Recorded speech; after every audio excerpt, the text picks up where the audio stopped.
below 2,000, baby. Eden Palms, Monterey Road, I'm a project baby. Eagles Drive, we was at Oak Grove, barely graduated. We got Tasha, Molly, Bodie, Corbett, they gon' have to hate us.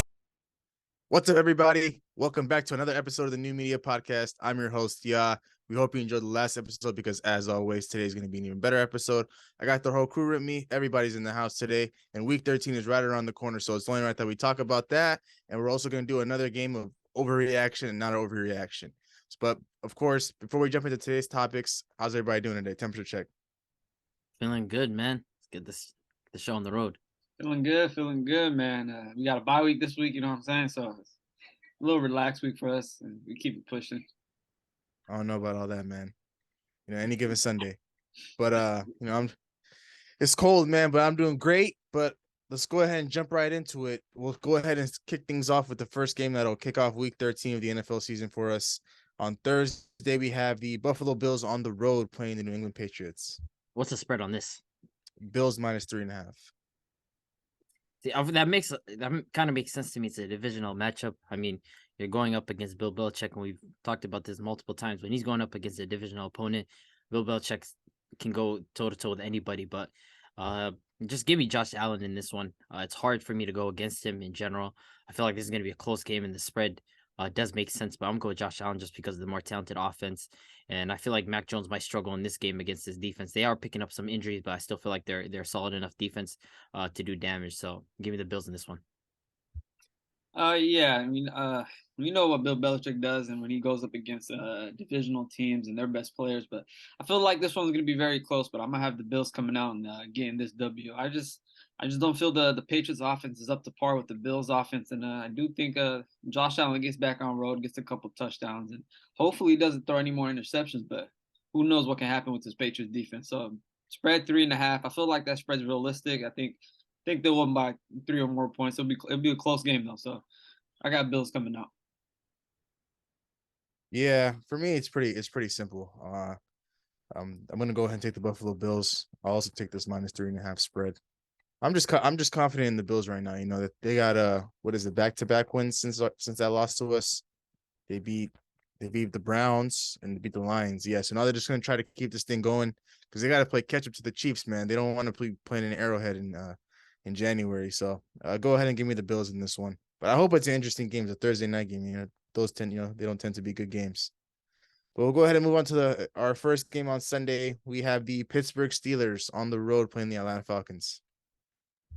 This one kind of is interesting. I'm gonna go with the Steelers here because it's hard for me to go against that defense. I feel like that defense, regardless of how bad their offense can be at times, I feel like their defense is sufficient enough to keep them close in games.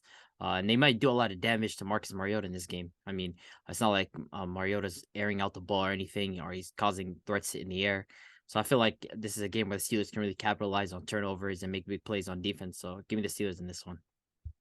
I'm going with the exact same reason. I really believe this defense led by T.J. Watt and Minka Fitzpatrick, they're gonna come and attack Mariota, man. He doesn't have receiver options. He only got Drake London. He's a guy by himself on the island. Mariota really can't throw the ball much. There was a clip on Twitter where he had Drake London open in the middle of the field and he still threw at his ankles. And Drake London made a spectacular catch. So it's like they rarely trust the guy to throw the ball. And I feel like the Steelers, they're gonna pack the box, stuff the run, and just make Mariota have turnovers. And offensive end, man, they just gotta hopefully Najee's healthy and George Pickens, he's gonna have 4 to 5 catches, but at least 2 of them is gonna be fantastic. So I think that's what they got to do on offense, and I think they won. Yeah, not much to think about on this one. I'm gonna go ahead and take the Steelers. I went against them last week on Monday night, and I thought I had a chance there for a second, but the Colts messed that up for me. But Steelers -1. I mean, of course they're gonna cover the spread. Everybody wins by at least more than one. But it should be. I'm assuming Vegas thinks this game is gonna be a little bit more interesting than we're leading on. So go ahead and give me the Steelers in this one, though. But we'll go ahead and move on to the next game. The Green Bay Packers are on the road playing the Chicago Bears. Give me the Packers in this one. I mean, I would have picked them irregardless against the Bears, especially with Justin Fields' injury. I mean, there is no reason to pick the Bears offense. They practically have third stringers out there. Not much they can produce on offense, and I'm excited to see, depending on who starts this week, Jordan Love, what he can produce if Aaron Rodgers is healthy enough to go, I mean, I still have him winning this game, regardless of who's at quarterback. I'm gonna rock with them. I feel like this is a week where maybe Aaron Jones has a big game. So give me the Packers in this one. Yeah, with Justin Fields' injury concern, I feel like the Bears are going to shut him down. So I'm gonna go with the Packers. Even with Aaron Rodgers injured, even if he plays or not, I think Jordan Love comes in, steps in. He has a good game against the Bears, man. So I think the Packers come in. They probably run the ball a little more, and hopefully they can stop the run game on the defensive end. But Bears, they really not working with anything with Nathan Peterman and Trevor Siemian. So I got the Packers winning this one. I want to see what Jordan Love can do with a full game. Darius Slate came out on his podcast the other day right after the game, and he mentioned it was like, man, he came in, he looked comfortable, and he started slinging the ball. So he was like, Packers might have a good quarterback right behind Aaron Rodgers. So we'll see what happens this Sunday. See, I'm torn with this one because on one side you got, Aaron Rodgers, he's injured, but then he's coming out on the Pat McAfee show, like Hannah said, saying things like, he's going to play this week, and then we still don't know because he has to go through a whole week of practice. And on the other hand, you have Justin Fields, who's been practicing in a limited capacity this past week, and now he's to start things off today. I won't be edgy here. I know I said I would go against Green Bay, but I think I'm gonna have to go with them just because I can't afford to lose another point. And in a week where we have some interesting games, so I know a point will come my way, but it just won't be in this game. But go ahead and give me the Packers. I have no reason to pick them. I'm only simply picking them just so I don't necessarily lose a point on Sunday. So, but if Justin Fields plays, I can guarantee that the Bears will win the game though. But give me the Packers in this one. I don't know about a guarantee, but you guys' defense is not gonna be able to stop him. That is a good point. He would run all over us, but I mean, going from the Eagles' unmovable offensive line to the Bears is the huge downgrade. Yeah. That's a good point. I guess we're gonna have to wait and see. But we'll go ahead and move on to the next game. The Jacksonville Jaguars are on the road playing the Detroit Lions. This one's kind of interesting to me, actually. I don't know. Like, Trevor Lawrence, is he going to be riding the high of that game last week? That comeback win against the Ravens? Is that the version of Trevor Lawrence that we're going to get? Because we've seen the highs of Trevor Lawrence and we have seen some lows. I do want to see some consistency from his end. Of course, the Lions, that defense, they can put up points on offense. We know that about the Lions, especially as of recently. We've seen them do it against the Bills, and the Bills have a good defense. But I'm gonna rock with Trevor Lawrence in here. I feel like he's coming in red hot, and I'm gonna give it to the hot hand in this one. I feel like he puts up big points against his defense. So give me Trevor Lawrence. We got the Jags versus Lions. Yes, sir. Yes, sir. I'm gonna go with the Jags this week. I'm a big fan of Travis Etienne. I think Lawrence is back. He's been playing phenomenally well the last couple of weeks, man. Even before the bye week, and then the most recent week against the Ravens. Felt like going up against the worst Lions defense, he's gonna have a field day with him, Zay Jones, Christian Kirk, Evan Ingram's back healthy, and Travis Etienne's gonna be back in the backfield. So I feel like the offense is on go, and the defense stepped up last week. They played great against the Ravens. So I think they put up a show against the Lions, and I think the spread's 1. I think they win by at least 6. So I got the Jags one. I think this game has the potential to be a shootout between the two teams. I think the Lions, even though they took a step back last week against the Buffalo Bills are a very, very good team. We know that. But for them to be in a competitive game with them, it just shows they're starting to pick up steam and they're heading in the right direction as a franchise. Once again, as we saw in the beginning of the season. But I'm going to go ahead and pick the Jaguars in this one. I'm just going to go with the more talented team. But I do believe, the Lions are going to keep this game close. Amon-Ra he's been cooking lately. And Jamal Williams, they're going to get down to the 1 at some point, and he's going to punch in a 1-yard touchdown as he's been doing on this entire season. But I like what the Jaguars are doing right now. So I'll go ahead and take them -1. Of course, they're going to cover this. So I'll just take the money line as a better.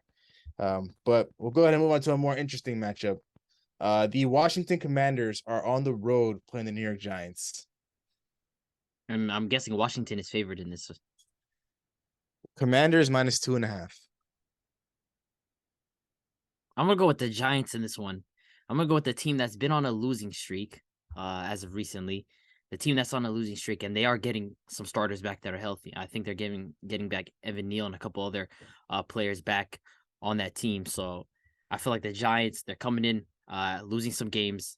They're getting some starters back, and they know that this is a divisional matchup and they have to win it. And Washington is red hot, but give me the Giants in this one. I feel like we haven't had a big game from Saquon Barkley in a while, and maybe this is the week that he shows up again. So give me the Giants in this one. I'm gonna rock with the Giants.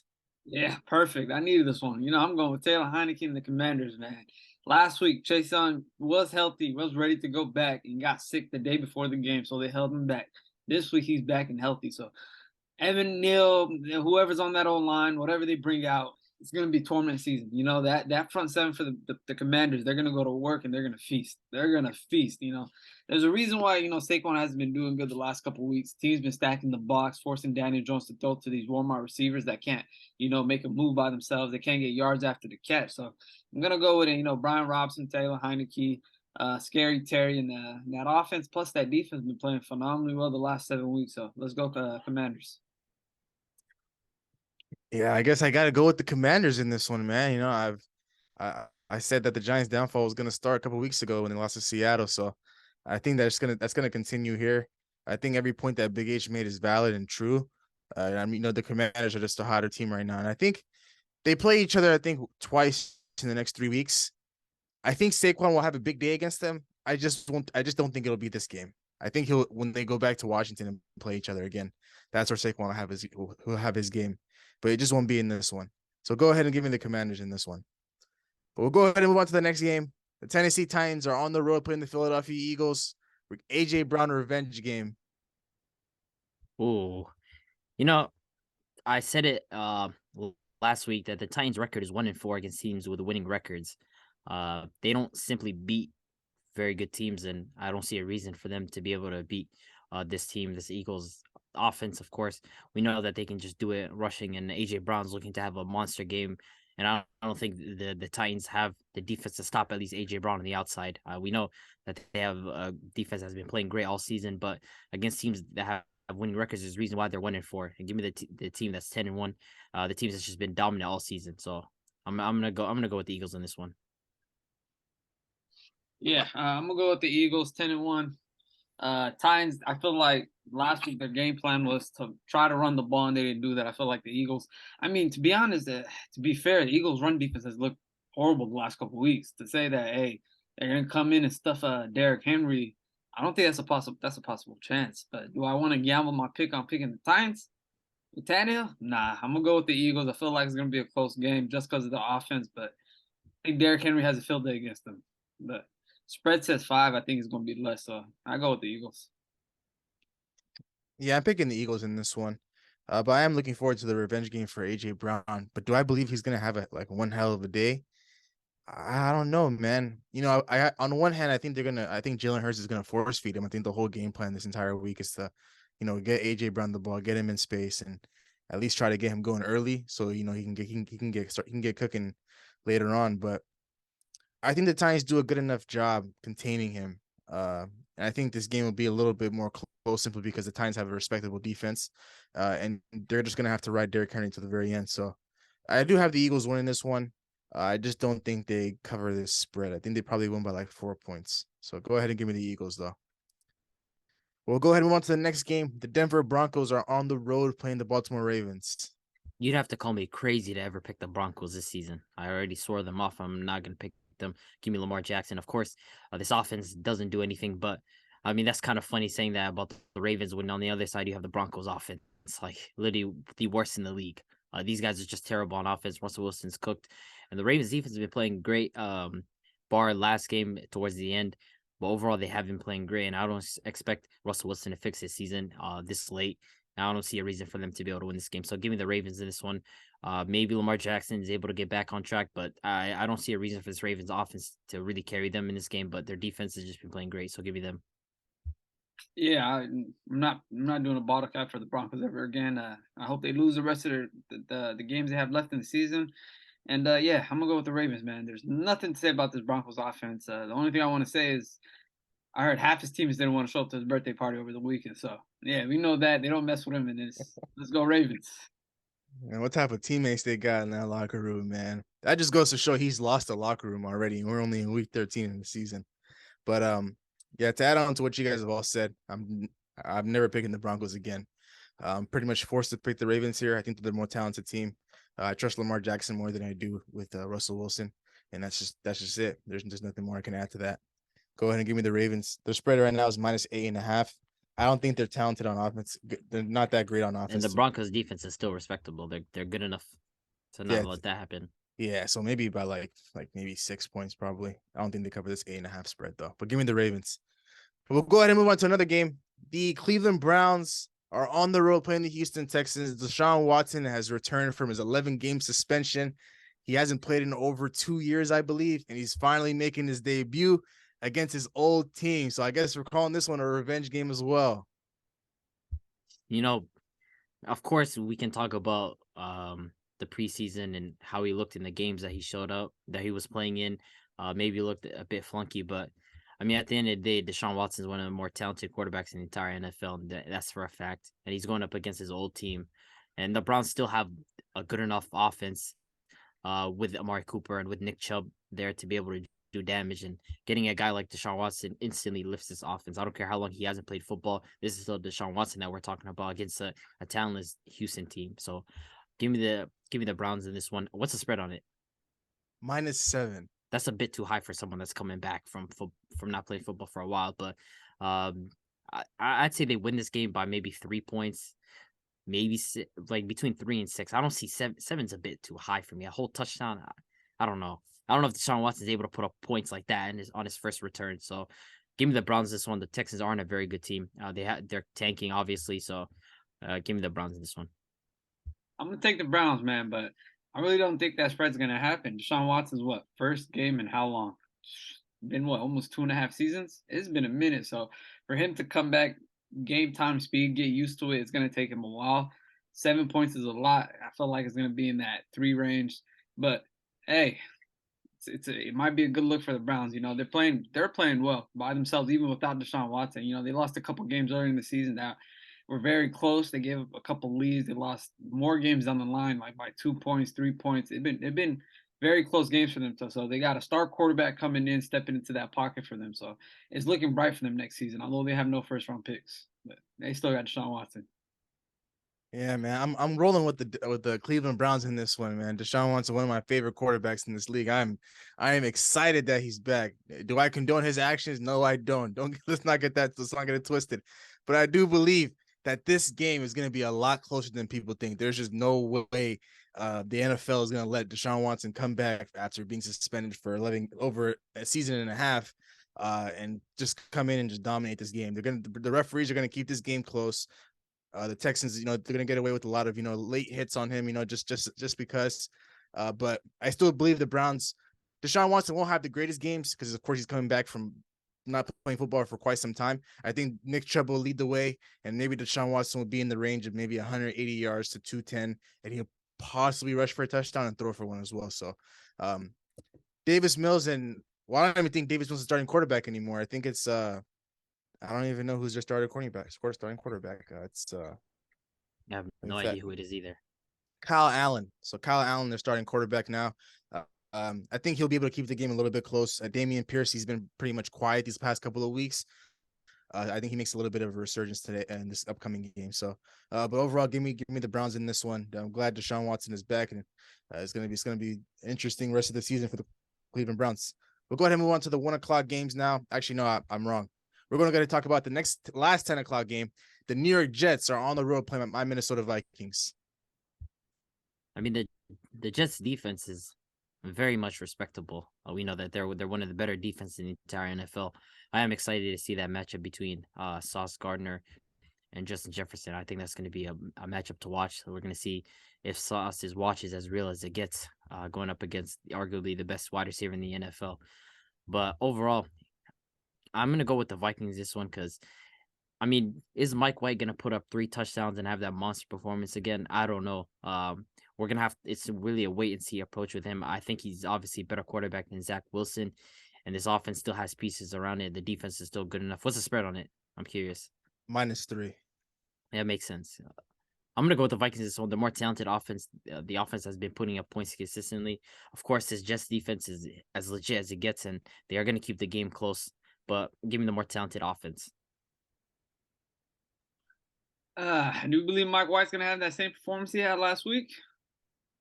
Mac Jones cooked up against that Viking defense, so anything can happen, you know? I feel like this game is going to be close, but at the same time, I just think the Viking offense is much more overpowered.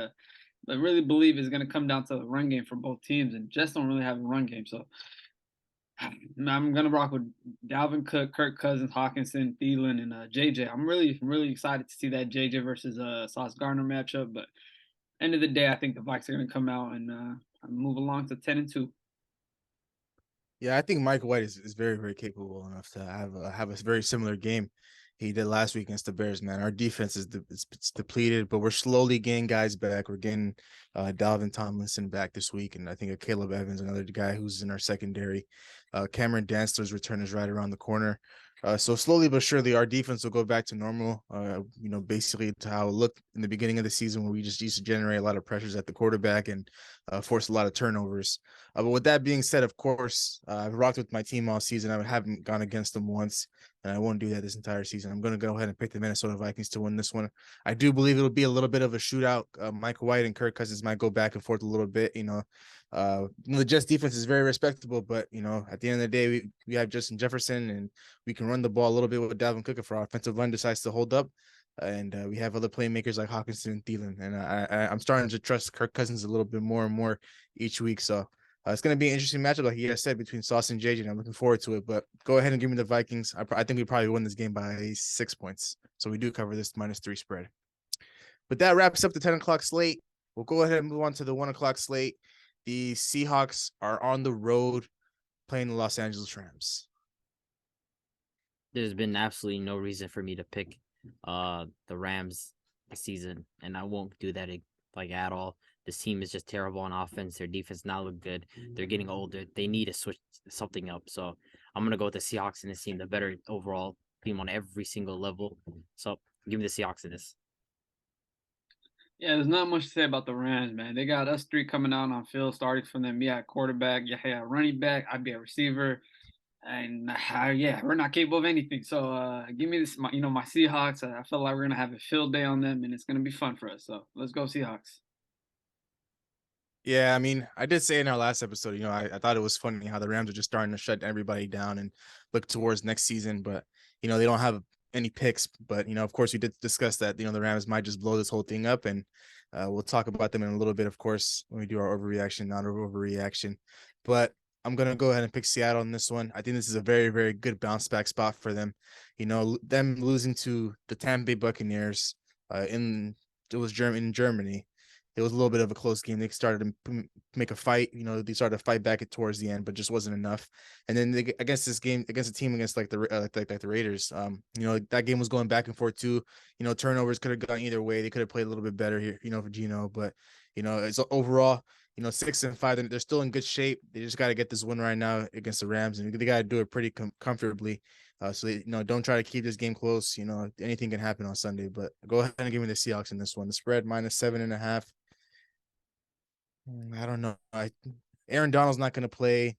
Jalen Ramsey's not really like that. I mean, he's like that, but it's just him. I think we get above that 7.5. I really don't think they score on offense, to be honest.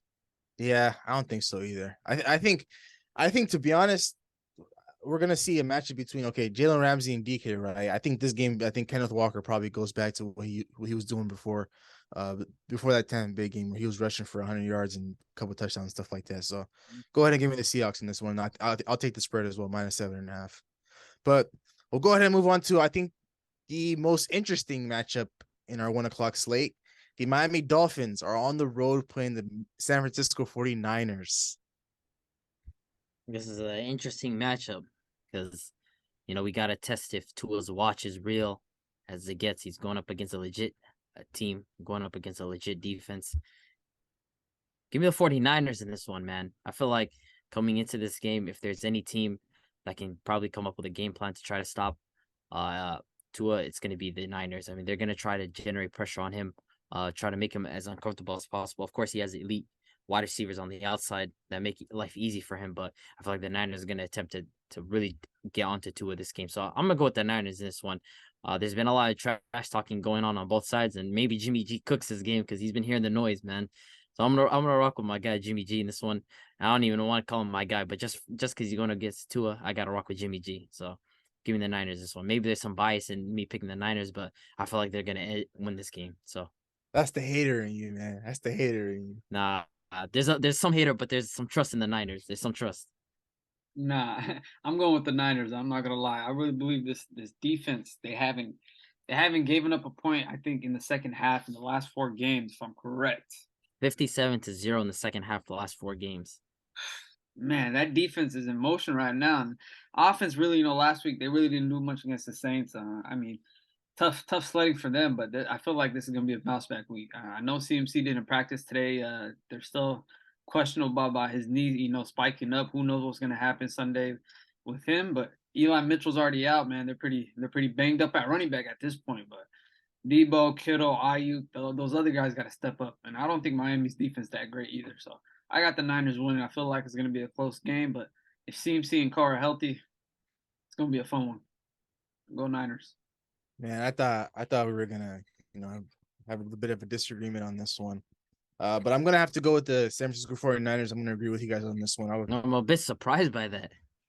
I mean, Damn. I'm a big Tua fan, but I just feel like losing Teron Armstead. I think he's their left tackle, I believe. Yeah, offensive tackle. It's big when you play a team like the Niners, man. Because their pass rush is the best of the best. You have Nick Bosa coming at you, and I think Armstead should be coming back soon. But regardless, just that defensive line and their defense as a whole, it's one of the best. It's the best in the league. So I think Tua is going to have a tough day if Teron Armstead's not going to be able to go. He got banged up last week against the Texans. So, do I still believe it'll be a close game? Like they have the spread at -4. I think the Niners probably won on a field goal. I don't think they cover this -4 spread, but I do offensively. The Niners will be clicking on all cylinders. If CMC's able to play, he'll be all right. And then Brandon Ayuk, Debo Samuel, George Kittle, they'll get in the mix.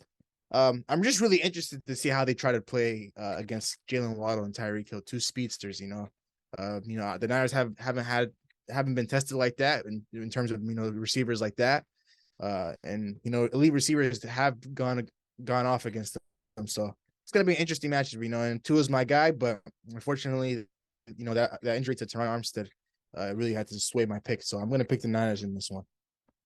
We'll go ahead and move on to the next game.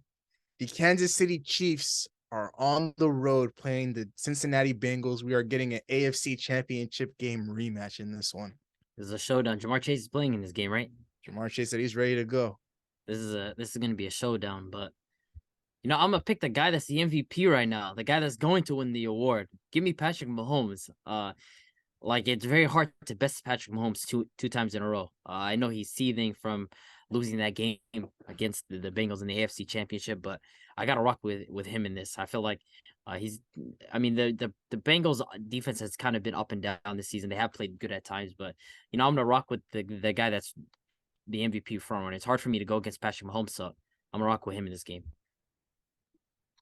Joey B been my guy the last couple of years, but it's tough to go against Patty P. Mahomes. You know what I'm saying? Patty Goat Mahomes on the path. It's tough to go against him, man. And that offense is clicking on all cylinders. And, they love talking shit to the Chiefs, and Chiefs love talking shit to the Bengals. Justin Reed came out this week. He was talking about, I can't wait for this matchup against these guys. T. Higgins, I'm going to clamp him. Jamar Chase is in the comments talking about, hey, man, we could put some money up, big time. Come see me. So a little back and forth going. I feel like it's going to be an exciting game, but I got the Chiefs coming out. Oh, you did all that just to say you have the Chiefs. Fair enough. Fair game. This is why I didn't pick my guy Tua in the last one, because I played it safe. I took the Niners. This is where I'm taking my guy Joe Burrow and the Cincinnati Bengals. They're at home. They're clicking on all cylinders, and they're getting their best weapon back, Jamar Chase. And we saw what Jamar Chase did to them last year. That's why he's talking shit, because he knows what he's capable of. They know what he's about, and he knows what he's about. So go ahead and give me the Bengals in this one, 100%. Bengals Chiefs -2.5. As a betting man, I would definitely take the Bengals +2.5. There's no question in my mind. Patrick Mahomes, he's got all the weapons in the world. He doesn't have all the weapons in the world. He has Travis Kelce, and Juju's back in the mix. I'm not too sure if Kadarius Toney will be ready to go in this one. MVS will be ready to go. But regardless, I think the Bengals do a good enough job containing Travis Kelce And their running back Isaiah Pacheco, he's a good running back. I'll give him that. He's better. He's an upgrade from what they had with Clyde Edwards-Helaire and every other running back that they had in recent years outside of Damian Williams. He was pretty good for them. But overall, give me Joe Burrow and the Cincinnati Bengals. Getting Jamar Chase back. Joe Mixon finally practiced today, so he's out of concussion protocols. And then T. Higgins has been rolling these last couple of games. There's no reason for me not to go against. There's no reason for me to go against these guys. So go ahead and give me the Bengals. It's going to be an interesting game. I'm looking forward to it. We'll go ahead and move on to the next game. The Los Angeles Chargers are on the road playing the Las Vegas Raiders. Ooh, this is a divisional matchup, man. This one's kind of an interesting one. I mean, the Raiders have shown that they can put up points, and Josh Jacobs is as hot as it gets right now amongst running backs, if not playing the best in the league amongst that position. But do I want to go with the Chargers in this one and go with Justin Herbert? Part of me wants that, but I'm gonna go with the Raiders in this one, man, because of that week 1 or was it week 2 where they played each other and it was just literally such a close game. I feel like the Raiders can't let them beat them twice in a row, and of course it's a divisional matchup, so to me, like, any sort of spread doesn't matter. So I'm gonna rock with the Raiders in this one. I feel like maybe this is gonna be a bounce back week for Devontae, even though he had a pretty decent game last week. This is gonna be a week where he goes off again. So give me the Raiders in this one. Yeah, I'm gonna go with the Chargers on this one. I feel like Mike Williams coming back this week, Keenan looking healthy, Austin Eckler in motion right now. He's hooping. I feel like Herb got his weapons now. So, the Raiders they did look good. I'm not gonna say they all did look good. I'm gonna say Josh Jacobs looked good last week, and feel like Carr's still an iffy pick to take. So I'm gonna go with Herb. I'm gonna go with the Chargers, and I think Eckler, Keenan, and Mike Williams, that trio is gonna have a field day. Man, I was really hoping Abdi would have picked the Chargers, man, because this is what probably going to be my sneaky pick of the week. I think it's going to be another upset for the Raiders. Go ahead and give me the Raiders in this one. Josh Jacobs is rolling, like Abdi said. I think Devontae Adams is going to have himself one hell of a game. In week 1 when they matched up, he got 17 targets, man. So I'm not expecting 17 targets again. But I do believe he's going to have a hell of a day. Josh Jacobs will be successful on the ground game. Derek Carr, do I trust him a lot? Not necessarily, but I trust him just enough for him to get this win. Chargers -1.5. So even Vegas feels like it can go either way. So they're not necessarily the most confident in the Chargers in this one, but I'll go ahead and take the Raiders. But that pretty much wraps up our 1 o'clock slate. We'll go ahead and move on to our Sunday night matchup between the Indianapolis Colts on the road playing the Dallas Cowboys. It should be one word and just keep pushing on. Give me that Cowboys defense. What? They're gonna harass this Colts team. 100% give me the Cowboys, man. No question. So you got my one word. Yeah, give me the Cowboys. 100%. All right, I pose a more interesting question then. Did they cover this -11 spread? 100%. It's not a divisional game, they're at home. -11, bro. -11. But usually teams that have like a above 9 spread, they almost never cover it. So I don't think they're gonna cover. They're definitely gonna win by more than a touchdown, but 11 is like kind of ridiculous, man. I don't think they cover. Rude, man. I'm telling you, they're gonna blow this team out the water. I feel like we're disrespecting this Cowboys team. No, 11 spread is nuts, man. Yeah, 11 spread's crazy because Steelers beat the Colts by 7. I'm betting the Cowboys get at least 13, 14 on top. Nah, but the thing is, though, the Cowboys could have covered that spread last week against the Giants, that -10 spread, but the Giants marched down the field and got a garbage time touchdown. Touchdown, but at the same time, divisional game, all that. I just feel like this Colts team's not. They're not touching it. They're getting it for sure. Colts don't have a chance. I don't know. I'll take the Cowboys for sure, but do I believe they'll cover this -11 spread? I don't think so. I think they probably won by they'll probably win by 10, close enough to the spread. A lot of betting people, they're not going to be happy about it. But we'll go ahead and move on to the Monday night matchup. And this one could be a very, very interesting matchup. The New Orleans Saints are on the road playing the Tampa Bay Buccaneers. Man, when the Saints play the Buccaneers, but they get superpowers, man. Something happens to this team when they play the Buccaneers, like they get jitters, bro. The team starts acting up, bro. Like I ain't never seen them act like this before when they play the Buccaneers. It's crazy. But do I want to pick them? I don't know, man. Like the Buccaneers offense has been up and down, but the Saints offense has even been more up and down this season. At times they were elite. They were top 5 in the NFL in points. and then their defense was playing well, but then they kind of fell off. But what's the spread on this? It has to be like 3 or something. Buccaneers -3.5. Yeah, it's a divisional matchup. Plus, Buccaneers haven't been good. This is like one of those games where one of us gets a point off this. I just know it. Don't want to be edgy here. It's divisional matchup. You know what? I'm gonna be edgy here, man. Give me the Saints, man. It's a divisional matchup. I Oh, feel like with the way that they have been playing in recent weeks, they know that they have to be better. It's a divisional matchup against the Buccaneers. They always show up against them. Regularly have beaten them in the regular season, except for I think early part of the season. But even then, that it was still close. They just couldn't put up points. So give me the Saints in this game, man. I just have a feeling. I gotta go with them. nah, I can't rock with Andy Dalton over Tom Brady, bro. That's just plain old disrespectful right there. We're gonna take Andy Dalton over Tom Brady. Why are you Really? talking like Tom Brady's Tom Brady this season? He better than Andy Dalton though. Yeah, he could be better, but he ain't Tom Brady. Hey man, I don't know, man. I think I'm going with Tampa. Rashad White, Tom Brady, Godwin. Hopefully Mike Evans, he can make some catches this week. He had 9 targets last week. He had a couple drops, ran a couple wrong routes. He looked bad, especially last week. So I think he comes back this week, has a big week. Godwin gets another big week involved with him and Rashad White. I feel like once it comes down to those third down completions and conversions, they haven't got it. And I feel like this is the week for them to fix up and control the division right now. Coming in with the Saints, but give me Tampa. Although that defense is very iffy and icky, but I'll go with Tampa. I mean, I like Tampa in this spot. Being at home -3.5. Saints, they're not the Saints of old, because if they were, that game in New Orleans in the beginning of the year, it was a close little matchup, but the defense back then, they played a hell of a game, and they forced a pick six, I believe. Devin White took it to the crib. Mike Evans got ejected in that one. But regardless, if the Saints had a better quarterback, this game would be a lot more interesting. I still believe it has the potential to be interesting, but do I believe, like with Andy Dalton under center, that they're able to win this game, or Jameis Winston? No, not necessarily. I think Brady is still good enough to win a game against the New Orleans Saints that don't have Drew Brees under center anymore. Drew Brees, even though a couple years ago before he retired, that last matchup they had, he pretty much did nothing but hand the ball off, and the defense took care of the rest of the way. But Andy Dalton and Jameis Winston, I'm not worried about it. I think the Tampa Bay Buccaneers, they fixed up a little bit. I'm not going to say they fix up everything that they're going through right now as a team.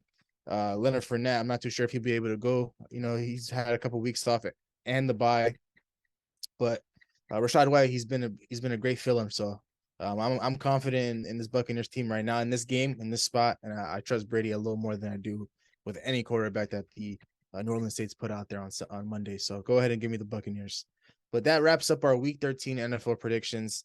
The two teams that are on bye, thank God these teams are on bye: the Carolina Panthers and the Arizona Cardinals.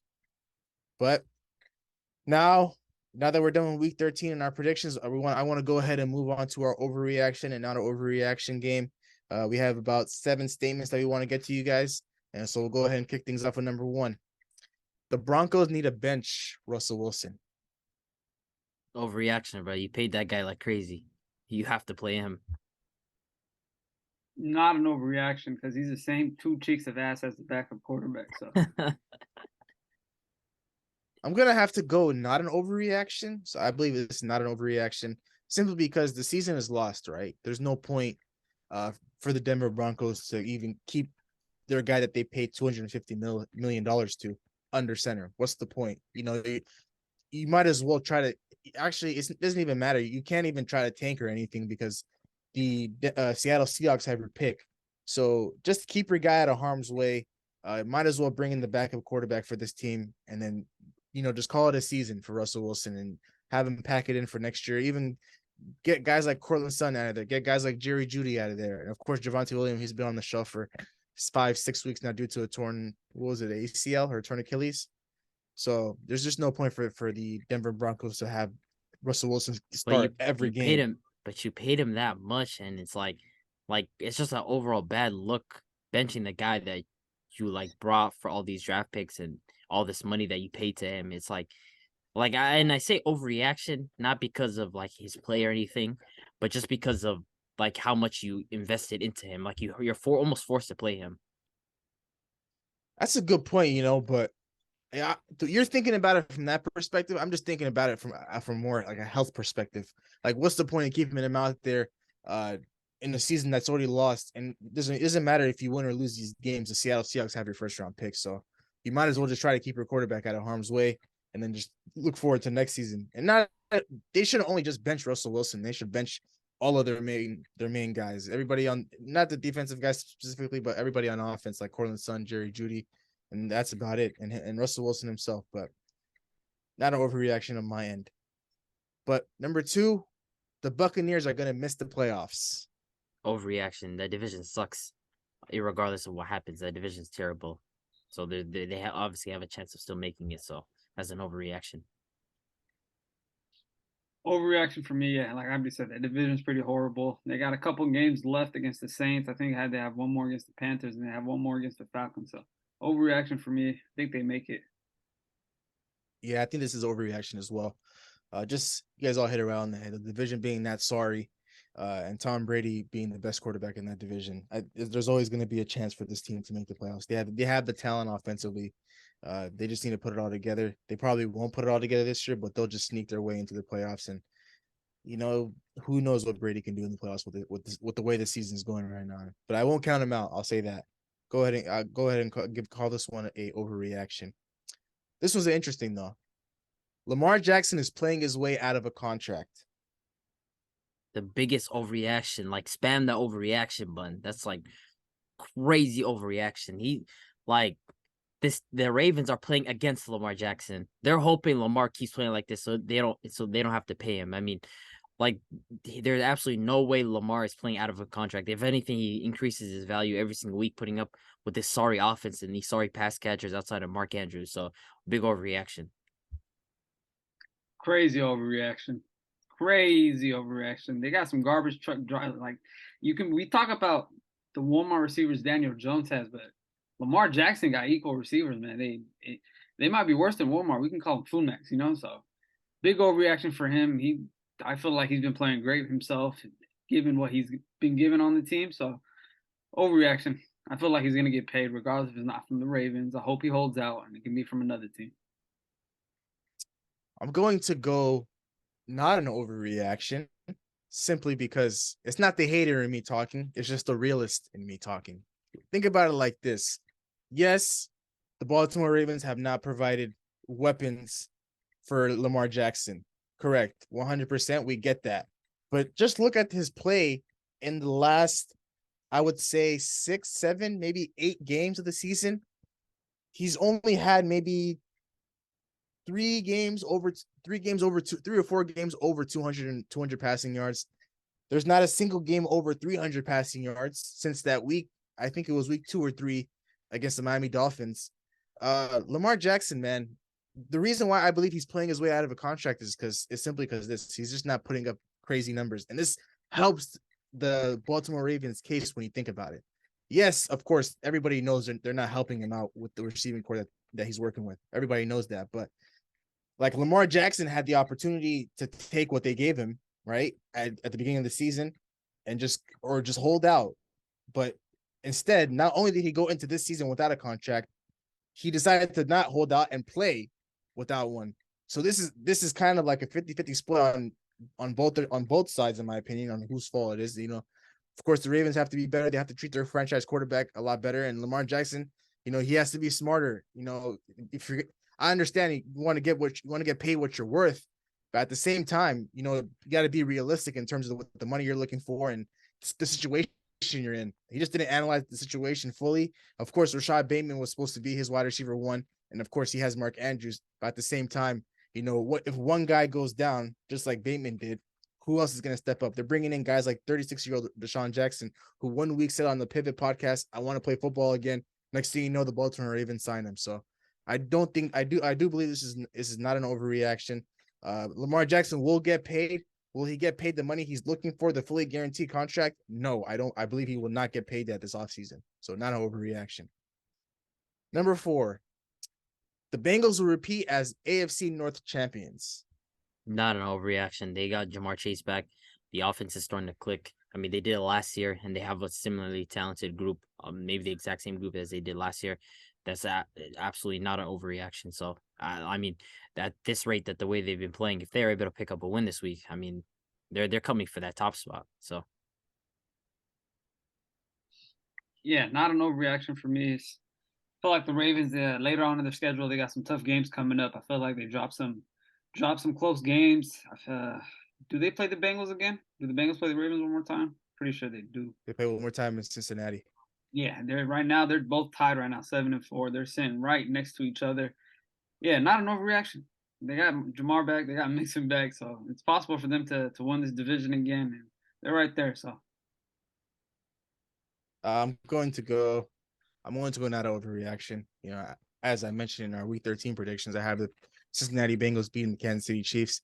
This team, they're hitting on all cylinders right now. You know, they had their rough start at the start of the season, but at the same time, you know, doesn't matter when you're in division with the Browns, the Steelers, and then of course the Baltimore Ravens. The Baltimore Ravens, their season has been up and down as well, but at the same time, the Bengals are just more talented than the Ravens, and I feel like, you know, their defense is a bit better than the Ravens at some level. So go ahead, and I'm calling this not an overreact. I do believe they'll win the North, and they're going to be one of the teams to beat in the playoffs. So when it comes down to that, so number 5, I know we've talked about this briefly these last couple of weeks. We'll go ahead and drop this one here. The NFC East will put all 4 teams in the playoffs. oh my God, if it was 2 weeks ago, I would have said this was an overreaction, but at this point, it's not an overreaction. I mean, every single one of those teams in this division have been playing great for the most part this season. The Commanders are red hot. The Eagles have been dominant, the best team in the NFC.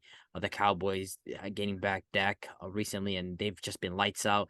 And of course, the Giants, they've been up and down as of recently, but overall in the season, they've been good. So, I mean, each one of these teams can definitely sneak into that spot. I mean, the Giants do need to win this week to really get back in to that fold and stay in there, but I don't think it's an overreaction. do I think it's the overreaction or not? Looking at that Giants schedule, man, Commanders twice, Eagles twice, Giants twice, and the Vikings. They got some tough games. They got some tough games left on that schedule. Yeah, overreaction. I don't think they're gonna get 4 teams in that division. There's too much games involved between them. It's like 4 or 5 games in that division that's involved between them and the Commanders. So, nah, overreaction for me. I think Seattle sneaks in and gets that 6 or 7 spot, and then one of those teams gets the other spot.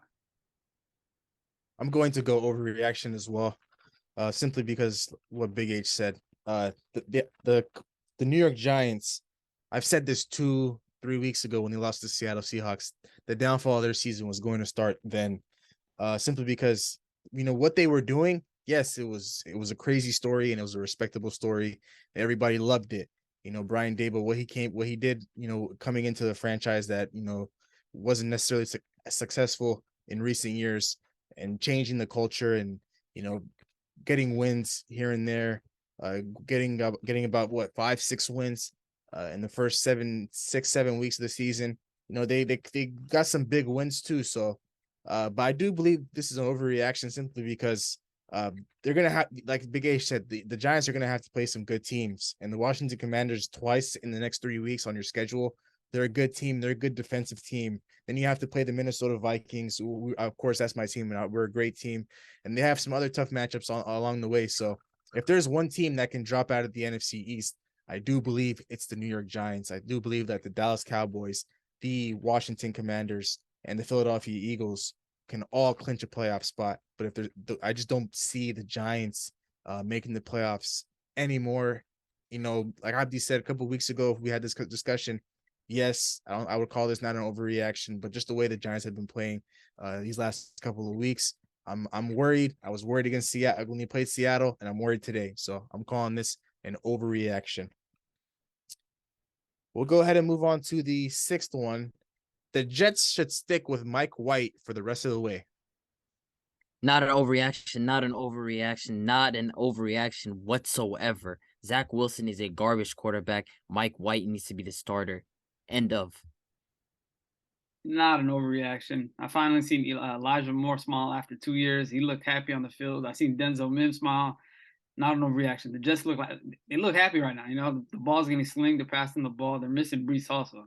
It's the only thing you can do. They'll start throwing the ball more, man. And Zach Wilson is not capable of that. So not an overreaction.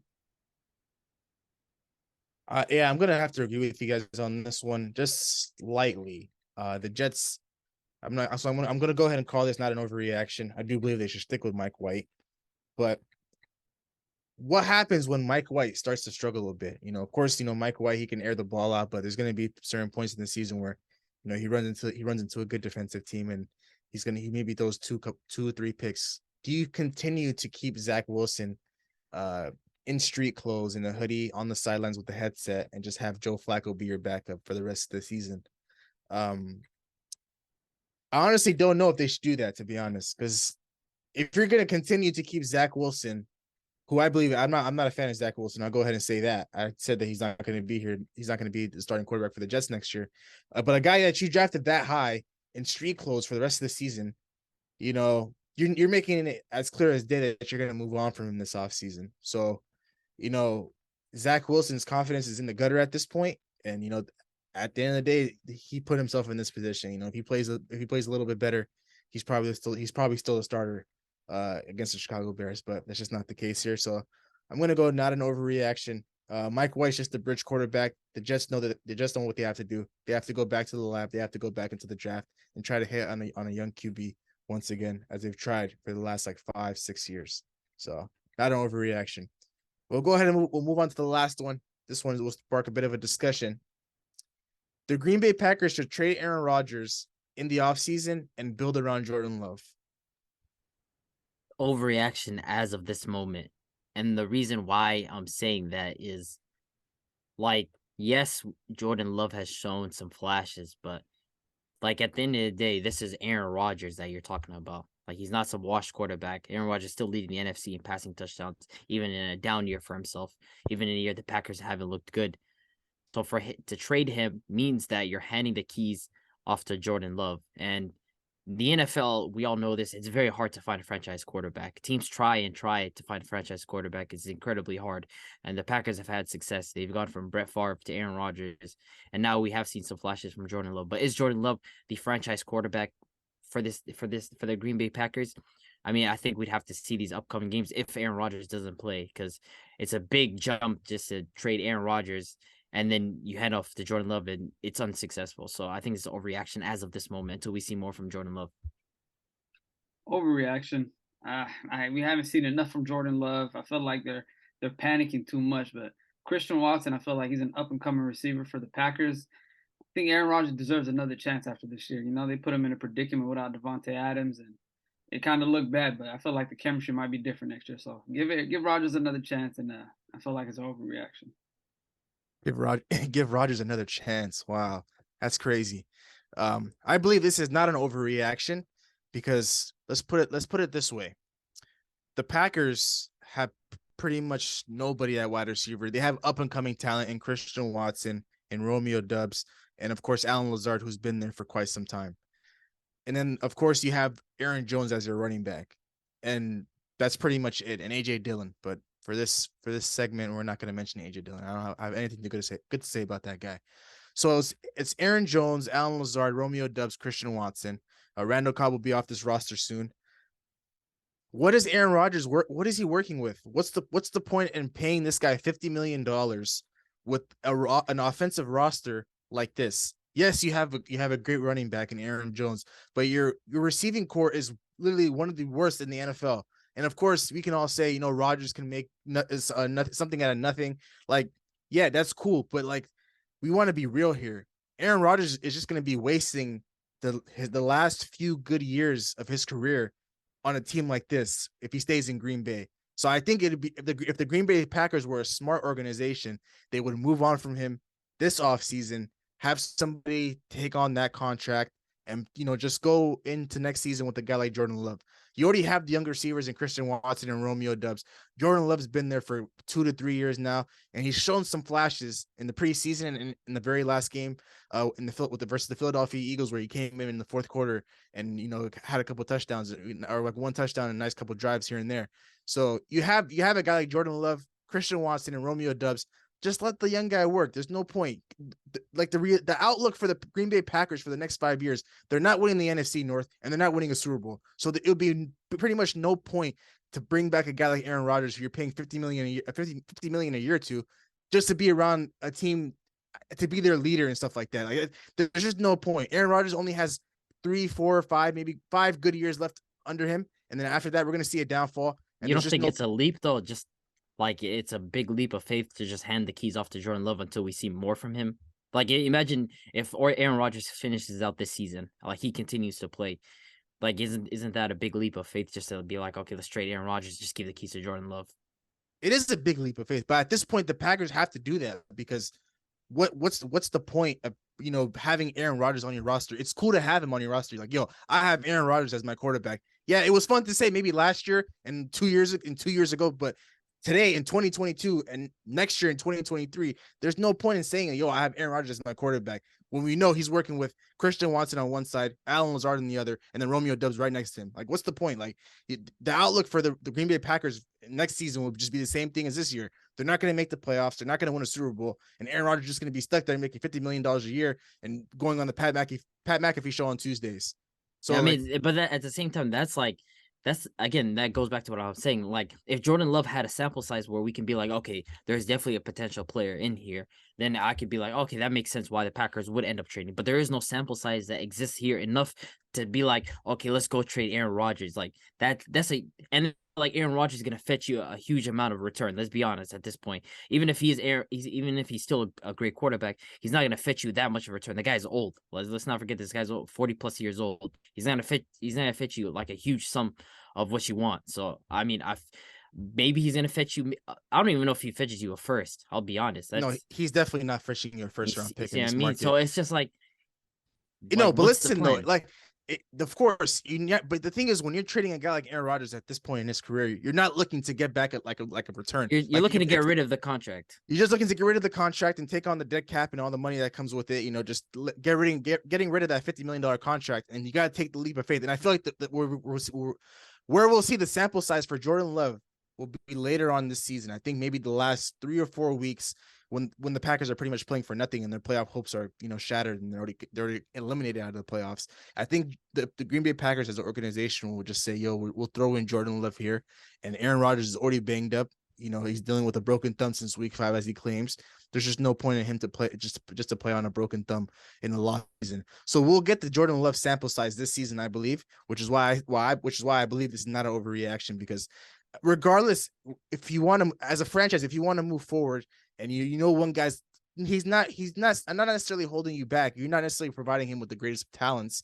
There's just no point in keeping him in a situation like that. You just move on from him. The relationship was great. It ended up in one Super Bowl. You guys won together, you lost together, and Aaron Rodgers he turned him into like one hell of a quarterback in Green Bay. It was a good time. It's time to move on. He's gonna go move on to to a different team and a different franchise and try to win a Super Bowl there. But it just won't be the Green Bay Packers. And every team, when they go on the market or they go into the draft trying to look for a quarterback, it's always hit or miss. It's like a diamond in the rough. It's not easy to hit on a young talented quarterback, whether it's through the draft or free agency, whatever it is. So it's a big leap of faith for the Green Bay Packers, and I think this is a move that they have to do. And maybe once you do that, you try to provide Jordan Love with the best talent possible. Yes, you have Christian Watson and Romeo Dubs, and Aaron Jones as a running back, but maybe you try to go get like a true wide receiver one, maybe a guy like Michael Thomas who's in need of a foot surgeon, and Green Bay has the best one to provide. So he might be interested in going there and maybe revamping his career. And if you throw Jordan Love with Michael Thomas, who knows what it might look like. But it's a step in the right direction for the Green Bay Packers, and I feel like that's a step that they need to take. Because so the question is then, why shouldn't the Green Bay Packers in an attempt try to make a trade for a guy like Michael Thomas with Aaron Rodgers currently at the helm? Why shouldn't they attempt to do that? I didn't think about it like that, but Michael Thomas would. I'm almost 100% sure Michael Thomas. Tracks. Michael Thomas would be more open to the idea of playing with Aaron Rodgers than he would be with Jordan Love. Like I truly believe that. Of course, he doesn't necessarily have full leverage in choosing where he would want to get traded to, but like I'm pretty sure he'd prefer to play with someone like Aaron Rodgers. Like it would make more sense to surround Aaron Rodgers currently as it is and milk whatever is left of his career. And then at the same time, like Aaron Rodgers didn't start till like 3 years into his career. I mean, it's gonna take time for Jordan Love. He got drafted 2019. Of course, he's just been developing behind Aaron Rodgers, but it makes sense to me if the Packers trade for someone like Michael Thomas. So you have a true wide receiver one, you have Christian Watson there, and you have Romeo Dubs, and of course Alan Lazard's still there and Aaron Jones. So to me, that makes the more sensible idea. Of course, there's teams like the Titans and the Colts that are in desperate need of upgrade at quarterback, but at the same time, I feel like it'd be a more reasonable idea for the Packers to trade for someone like Michael Thomas with Aaron Rodgers. And here's my answer to you. Now that I had some time to a little bit think about it a little bit.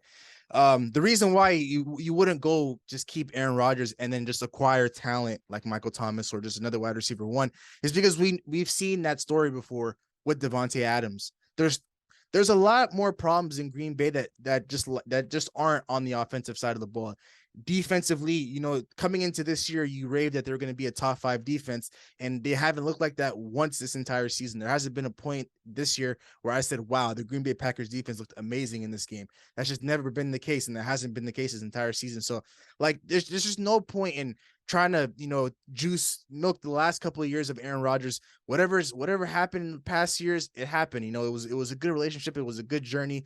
It's just close this chapter, and it's better just to move on early before it's too late, because once Aaron Rodgers starts to decline, it might just get to a point where Jordan Love's not even on the roster anymore. So you don't necessarily have a guy to rely on to throw in there once Aaron Rodgers is done. So you might as well try to capitalize on the opportunity right now and try to fix up everything as you can. Try to get rid of that big contract with Aaron Rodgers and try to build the defense, fire your defensive coordinator, Joe Barry, whatever his name is, and then just try to move forward as a franchise as a whole. Because if you just continue to add in pieces with Aaron Rodgers, it's like putting a Band-Aid on like a whole scab, like a whole bruise. Like it's not going to work out. That's what I believe, and that's what I think. I mean, like it's not like I get what you mean. Like, okay, we've had the chapter with Devontae, and we've tried to have a wide receiver one, but like I feel like at the same time, we got a good haul with Devontae Adams. We have guys like Christian Watson that are developing. Romeo Dubs are young, promising wide receivers that can have a leap in their second year. So, like, it's not like to me the Packers' issues right now. It's something that's fixable. It's not something that can literally, like it's doom or gloom for them. Like it's done. Like to me, I see it as bring in a true wide receiver one. You can bring in a guy like Michael Thomas, fire defensive coordinator and Joe Barry, and the team gets healthy. So we have lost a lot of guys on defense. We lost Rashawn Gary. We lost Eric Stokes. So fire Joe Barry and then milk these last couple of years of Aaron Rodgers' contract, whatever it is. Because at the end of the day, like it's exactly what you mentioned. Aaron Rodgers is an elite quarterback. Like it's still Aaron Rodgers at the end of the day. He's not washed whatsoever. And for me, it's more so about like capitalizing on what's left of him in attempt to try to win. The Green Bay Packers identity has always been when have you ever seen the Green Bay Packers try to rebuild? Like that just doesn't sit in my mind as a franchise that the Green Bay Packers should head towards a rebuild. Like I can't see that direction being like that's not what the franchise hopes and even wants. So that's just my perspective on it. I'm gonna be real here with you. You know, as a divisional rival with you, eventually you're gonna have to go into a rebuild, right? You've luckily hit on, of course, Brett Favre, but then you moved on. You transitioned to a guy like Aaron Rodgers, who was right behind him, right under his wing, and then now you might have the opportunity to do that with Jordan Love. But if you don't do that and you move in a different direction and just try to milk out these last couple of years with Aaron Rodgers, because eventually the Green Bay Packers, they moved on from Brett Favre. Brett Favre, I think, moved on from them. He retired and then came back and went to the Vikings, retired, went to the Jets, or whichever team came first. Regardless, at some point, Aaron Rodgers might just be like, yo, I'm done. Because he was already contemplating retiring this offseason at some point. The money was probably the only motive for him to come back. Like $50 million a year, nobody's going to say that. And just to throw a football around 17, 18 weeks into the season, like, of course, anybody's going to take that. So, you know, you might want to just take the opportunity while it's in front of you, because it won't be there for too long. And eventually you never witnessed a rebuild before. And eventually you're going to have to go through one. So you might as well go through it now and then try to work things out. The only reason why I'm saying that is because Jordan Love, his contract expires next year. So the next season after that, after 2023, his contract is done. You try to milk whatever's left of this season, right? Of whatever next season. It doesn't happen, right? get rid of Aaron Rodgers then. Like, as simple as that. If it doesn't work out next season, perfectly fine. You can still depend. I don't think Aaron Rodgers is going to have a fall off within the next year. It's going to take a couple years before we really see a decline on his end. But milk whatever is left of him next year and then go with Jordan Love then. Like, why should it end as of now? Like, just because the season is lost? Like, that doesn't make any sense to me, especially with how great Aaron Rodgers is. Cutting his time in Green Bay, just like that, because, oh, well, you can get a haul for him, and it makes sense to head in the direction of a rebuild. I just can't rock with that, so. That's because you want him to stick around. You want to milk out the last couple of years of Aaron course. Rodgers, Why wouldn't I? It's Aaron Rodgers. Nah, it's the same story each and every year for the Green Bay Packers, man. You guys with Devontae Adams and Aaron Rodgers, you guys would make it to the NFC Championship game where 13-3 3 years in a row, and next thing you know, you run into the same team, the San Francisco 49ers and Tampa Bay Buccaneers, and next thing you know, they're all 3 losses. Like, there's just no point. Regardless, you could bring in you'd have to bring in some like crazy weapons, like 2 wide receiver ones for Aaron Rodgers to even be remotely successful in the playoffs. One's just not enough anymore. He had the best in the world, and that still wasn't enough to beat the team like the Niners. That's a different discussion in and of itself then, because it is a different discussion. Because now that leads to, can Jordan Love be successful as a Green Bay Packers quarterback? Like, again, it ties back into that. Like, you're really hoping that this guy, like, the Green Bay Packers have hit on him. And to me, that's just too big of a leap of faith. If this discussion happened after 3 weeks and he's been playing since then that would have made sense, but he hasn't. So, like, the sample size is just too little for me. So Jordan Love's a first-round pick, right? Or a second-round pick? Second-round pick, I like to say. I mean, he might actually have been a first-round pick. I know he was before Jalen Hurts. So why would you not give him a shot? You spent a very high draft pick on him. I mean, he looked terrible his first year. I mean, whenever and then now he's improved and he's gotten better.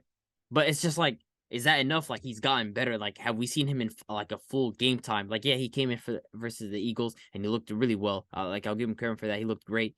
But is that enough of a sample size? Like, if you were to play this next game, then and maybe we can get a glimpse of what he's able to do for this offense. Then sure, I'm open to the idea of it. But until there's like enough like concrete proof, like we have a sample size, it just doesn't make any sense to me. I think it's fair to say, man. That's fair enough. I'll go ahead and leave it at that, man. Eventually the Green Bay Packers they're gonna have to go into a rebuild. Aaron Rodgers will no longer be a quarterback for them, so it's only a matter of time. And as a Vikings fan, I can't wait for that day. But that pretty much wraps up our not an overreaction list. Any final words, fellas, before we close things out here? Well, let's get it, man. Aaron Rodgers, I hope he's playing. He can tell the Bears that he still owns them. That's all I'm waiting for. My week, baby. Let's go. See us rise. It's gonna be hilarious if the Rams somehow pull it off and beat you guys, because it's so disrespectful. You calling them a bye week, and then next and they go out and beat you. Like, it would be the craziest thing, But who knows if Roger Goodell is gonna do some scripting like he did week 1 for you guys. But I'm looking forward to another week of football. But of course, I'm also looking forward to us talking about basketball this upcoming weekend. So be on the lookout for that episode dropping on Sunday. But once again, we'll go ahead and close things out here. Thank you so much for tuning into today's episode. Really appreciate love and support. We'd really appreciate it if you like, comment, and subscribe to our YouTube channel at New Media Podcast. For those of you that are watching us on YouTube, all of our social media handles will be in the beginning of this video. If you're listening to us on Apple and Spotify, if you go to our Instagram page at New Media Podcast, you'll be able to navigate yourself to all of our social media handles there. So once again, thank you so much for tuning in today's episode, and we'll see you guys in the next one. Peace.